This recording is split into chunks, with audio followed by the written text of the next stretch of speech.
Soalan, kali ni kita dapat 3 soalan. Soalan pertama, MOT, MOC tu free kan?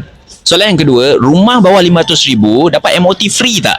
Soalan yang ketiga, lawyer fees untuk rumah pertama dah free, tak perlu masuk dalam loan. Betul tak? Okey, macam ni. Sebelum ni saya pernah explain MOT, MOC tu apa. Tapi kalau belum tengok lagi, belum tahu lagi apa itu MOT, boleh tengok je dekat video yang ini. Bang, tolong ceritakan MOT, MOC tu bila start kena bayar MOT, MOC ni biasanya dia kena sign serentak dan waktu tu appointment dengan lawyer lah.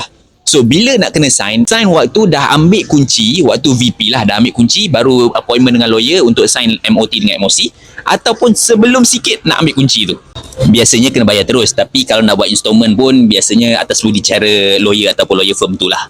Persoalan sekarang, berapa amount MOT, MOC tu? Selalunya kita ambil anggaran je kat website-website lain. Tapi kali ni aku dah buat satu website yang mudahkan untuk korang kira terus berapa amount agreement tu, SPA berapa, loan agreement berapa, dan MOT pun berapa. Bang, kalau rumah 500,000 boleh dapat MOT free tak? Ya, betul dan tak. Ya, betul, kalau rumah tu bawah 500,000 boleh dapat exemption daripada government untuk rumah pertama sahaja.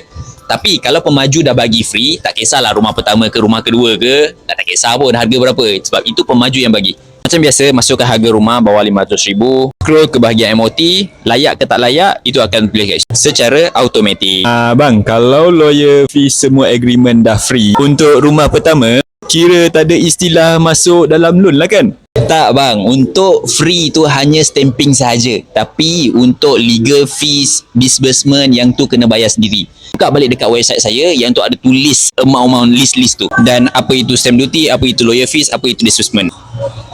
Kesimpulan, kalau nak beli rumah, mudah faham, nak jadi profesional, tahu apa agreement, berapa amount kena bayar, buka je baik semula dekat website saya tu, korang akan jadi lebih knowledgeable selepas ni. Kalau malas nak type, tekan je dekat link bio.